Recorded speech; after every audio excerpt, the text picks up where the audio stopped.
We can play some great fun flamenco stuff with just 2 chords. What I'm not talking about in this video is simply taking an open E chord and sliding it up 1 fret. There's a lot of videos out there that say instant Spanish sound by doing that, and I guess that's true.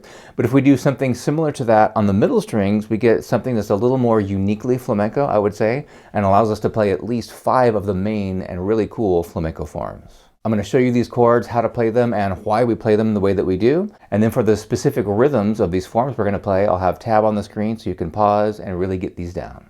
Let's look at these 2 chords. You probably already know how to play an A major chord, and we play it like this very often. Or we can play it like this, depending on what we're doing. We could even play it like this. It's pretty weird. You might do that though if we're playing some blues thing.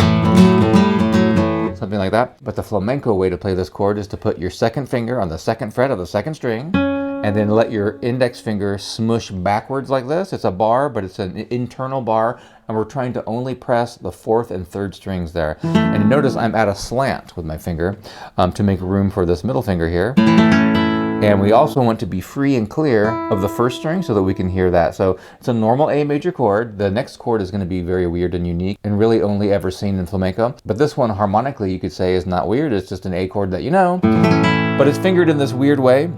Which takes a little more effort, obviously, than doing this. But the reason that they do this is to allow for things like this. So we have more fingers free, so we can do even this. I'm putting my pinky on the 3rd fret of the 2nd string, as well as my ring finger on the 3rd fret of the 3rd string. And we're going to get that sound coming up very soon. We just have more fingers free to do more things. We can even go like this and play off that high G note. Get an A7 sound in there as well. This gives us a little more freedom. This extra finger that's free now gives us also the opportunity to play a low G, which is an inversion of an A7 chord. Okay, what's the big deal about this? I was saying it's similar to this, but what we're not going to do is take this A and just slide it up 1 fret as it is. If we wanted to move everything just as it is, this is the cage system at work here. This is an A shape, right? We can take this, move it everywhere. It would be very hard and it would suck if we took this A like this and played it this way for a B flat major. This is the chord that we're going for. We make it a lot easier by not barring and playing B flat with your fingertip, the open D string, then B flat on the 3rd fret of the 3rd string, a D note on the 3rd fret of the 2nd string, and like I said, the open E string. And that gives us a more complicated chord, but it's simpler to play. It's a really interesting thing that's happening. We're simplifying and complicating at the same time. Harmonically, it's more complicated. That high E string against this B flat as the root of the chord gives us the sound of the Lydian scale. It's still a B major chord, but we have an augmented 4th in there. Similar to when we bar an F down here and we let the strings go open. That is an F major 7 sharp 11. Scary sounding name. But I find this is much, much harder to play than this F. That's why it's a more unique chord that you're not going to see in a lot of pop songs because it's so hard to play. So make sure that your wrist isn't too bent here. That's always a problem that we run into. Try to straighten your wrist and relax it by curving your knuckles more, and that's really going to help. So we'll start looking at some of the forms we can play with these 2 chords, but first we just need to get good at this switch. A, then to B flat, then to A. I'm still just calling it a B flat chord, even though technically there's that augmented 4th. We're not going to have to say that. A to B flat. And this is evoking the Phrygian scale, you could say, or Phrygian dominant. 2 major chords back to back or 1 fret apart. It's kind of an essential Spanish flamenco thing, you might say. What we're shooting for when we switch these chords is not 1 finger and then the next. Try to get them all down at once. So if you have trouble with that and you can't get them all down at the same time, one is coming down earlier, I bet it's going to be your stronger finger, your index first. I would imagine that's going to happen to you. And then these, what we want to do is flip it. Do the weaker ones first and then this one. With the intention of over time, they're going to meet and all come at once. So don't do this, strong finger then weak. Do the weak ones. Notice I'm tucking my pinky underneath the ring finger. That's so important because the pinky's weak anyway. We can kind of control it at 1 finger in 2 as I'm squeezing them together a little bit. Putting those down and then this one. Take them all off. This one down, then that. This one, then that. See if you can do that from the A chord. These down and then those. With the intention, like I said, of them all coming down eventually at the same time. And with that in mind, let's do that. Place your fingers on that B flat chord, take them off the same amount, keep them pointing in the same configuration so it looks like we're still holding the chord, then put them back down, take them off, put them down, take them off, put them down. Do the same thing on the A chord, which if that's new to you is also weird. Up and down, and do it on the next one, and then start switching them one at a time. Okay, before we get fancy, let's just strum this. We're gonna go 4 times down with our index finger. 1, 2, 3, 4.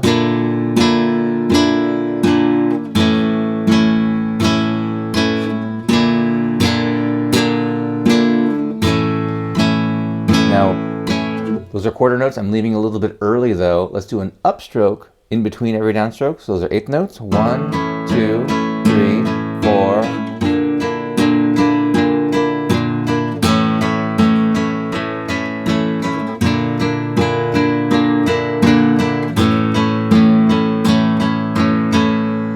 In these different flamenco forms we're going to see it's going to go A to B flat, but other times it'll go B flat to A. Just depends on the form that we're talking about. And let's start with what I think is the simplest, and we'll go from easy to hard. And the first one is Tangos. This form is pretty straightforward. If we were in 4/4 time, each chord gets 1 full measure, so 4 beats each. And we're going to start with B flat. So B flat to A. And now on the right hand, we're just going to go like this. 1, 2, 3, 4, 1. That's just what we were doing a second ago, but backwards. Now put a rasgueo in there. 1, 2, 3, 4, 1, 2. So I'm doing the rasgueo on the and of 1 into the 2. 1, 2, 3, 4.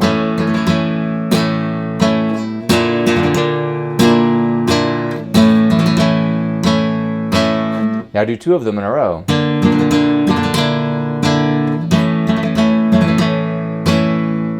Now add some more 8th notes.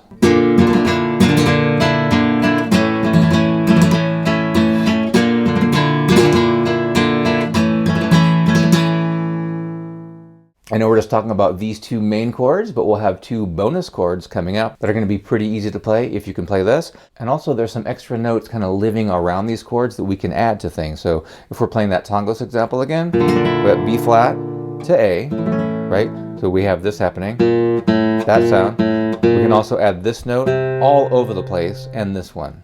Just kind of in between the gaps sometimes. Now, paradoxically, that makes it easier to play because if you notice there, earlier I was saying, got to put all your fingers down on the chord. And that's true. We want to get good at that when you're switching chords, no matter what the chord is. And that's a difficult thing to do. I admit that. But here, because I'm playing sometimes the thumb earlier, so we're getting a little more complicated as we go, we don't have to have the whole chord down. So it gives us a little bit of breathing room. It's harmonically more sophisticated and more complicated, what's happening now. But for the left hand and for placing the chords, it's way easier. I had a moment there with that open string that I'm playing with my thumb to get to the next chord, give me some time to set up. If you play nylon string guitar, the 3 most essential techniques are picado, rasgueo, and arpeggio. Check out my free workshop below where we do a deep dive on these 3 techniques and I give you a great drill that combines them all together and gets you playing this correctly in very little time. Let's look at a few more notes that we always can use when we see these 2 chords. Start on the B flat. Now these 2 fingers are going to be stuck here a lot of the time, so let's use our middle finger here on this F. 3rd fret, 2nd fret open, that's on the 4th string. And then down here, 3rd fret, 1st fret open, and same thing here. So we have a scale here happening. And some of those notes can even be sharped. That's going to hurt your wrist. We can use a capo for this. Talk about that later. And even this one can go up over here. That's a C sharp note, which is in the A chord as well. But let's not get too crazy and just go like this. 1, 2, 3, 4.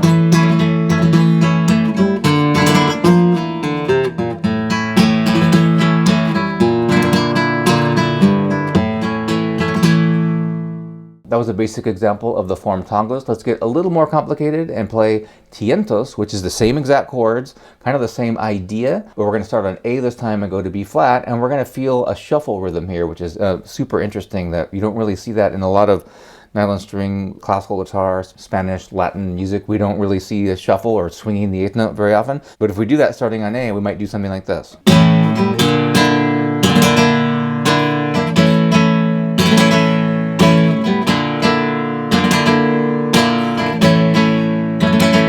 You can add those scale notes in between the chords.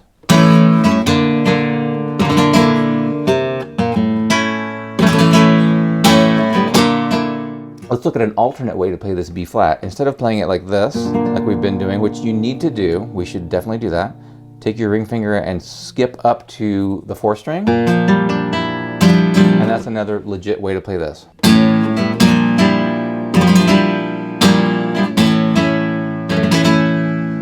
But when you see this fingering, it's usually giving us license to move the chord. That open string, the open G string, fits with this. Now we have 2 G's ringing out. We can even go get some chromatic passing chords in there. That was an alternate way to play B flat, but what about the A? We can actually make that A more harmonically complicated, you could say, but easier to play, just like we did on the B chord. Remember this B, I mean, technically a B flat chord should be this, but when we don't bar it and have that open D string and E string, it's more harmonically complicated, but easier to play. We can do that also on the A by adding this B flat, and earlier I hammered that on. Very cool thing to do. If you weren't to hammer it though and just leave it there, I can get rid of this little bar. So right away it's way easier to play because I'm not having to smush that finger down. And now we have an A chord with a B flat, that's a flat 9, and that inside of the chord itself has that Phrygian sound. Now the value of playing it this way also is when you switch it to B flat, you already have a finger down, and that's an awesome thing. Makes it so much easier to switch between these 2 chords.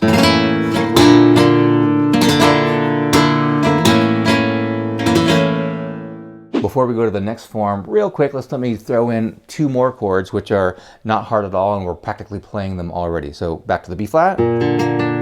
Take your first finger and put it here. Now, it's not really a new chord. That's really also B flat major, but with D as the low note, we could call that B flat / D or B flat over D. But this can be a great substitute for D minor. Not a huge difference. I mean, it's an important difference, but a 1-note difference, but a very common and important chord progression, the Andalusian cadence. And this key would sound like this. We can evoke the sound of that D minor chord by just playing B flat this way. And now we already have these 2 fingers down, so if you play your middle finger here and your index here, that's a C note and an E note. Those were notes that we already mentioned earlier are available scale notes to us, okay? But it gives us a C7 chord with a 9th on it, C9. And that's part of that Andalusian cadence, and then we go here. So at any point here, as you're messing around with these different forms, you can jump over to this. And notice I still kept my ring finger down on this B flat. So let's go back to tangos just real quick.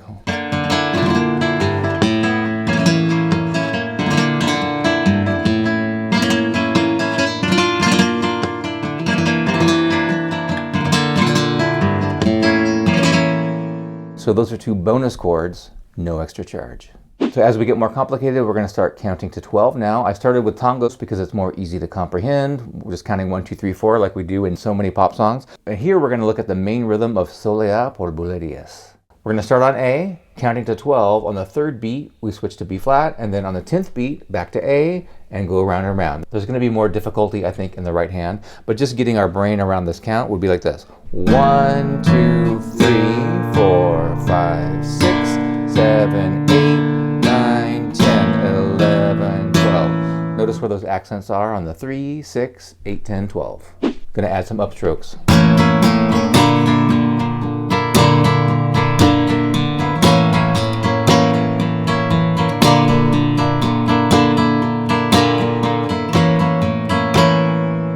Now it's time for more rasgueo action. I'm going to do a pinkyless rasgueo, going down with my ring, down with my middle, down with my index, and then up with the index like this.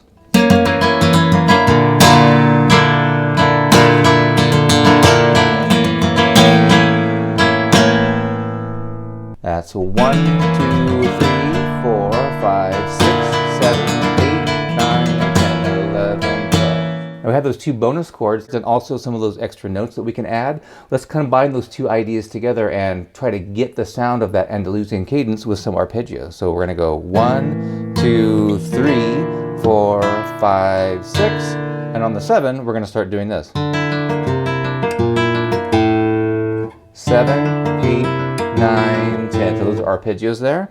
I'm playing, did a very similar, if not exactly the same thing in Tangos a minute ago. Open D string, C, and I'm playing with my middle finger that C note because we got to keep these down because we want them to ring out, then to B flat, and then to A, and gives us a moment to get to that A chord again with that anchor finger there on the B flat.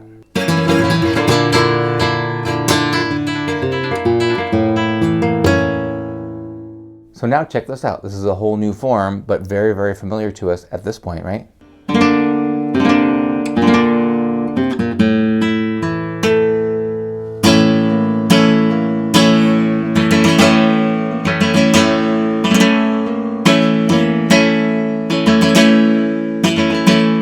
It's a whole other form, very weird, called Seguiryas. We can count that a couple different ways, and we can just stay on the A chord, and here we're going back to the normal way, or not the normal way, but the first way we did it, and doing a hammer on here. So we could count to 5 like this. 1 and 2 and 3 and 4 and 5 and, or we can count it in groups of 2 and 3 like this. 1 and 2 and 1, 2, 3, 1, 2, 3, 1, 2. Pretty weird. 1, 2, 1, 2, 1, 2, 3, 1, 2, 3, 1, 2.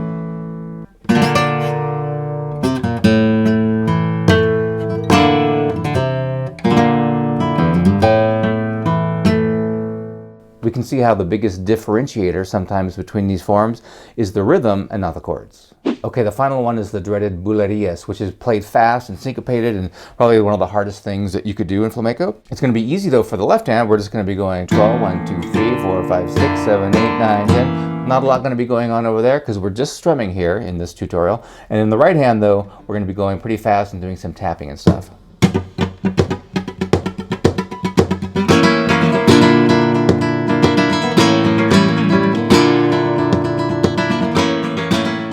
Counting to 12 again, but starting on the 12. 12 and 1 and 2 and 3 and 4 and 5 and 6 and 7 and 8 and 9 and 10 and 11 and 12.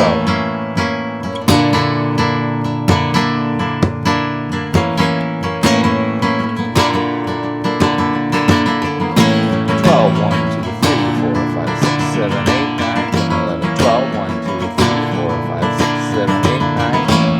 So we can get so much mileage, obviously, out of just these two chords. Now let's go back to the very beginning to Tangos and let me show you more in depth how to play that form.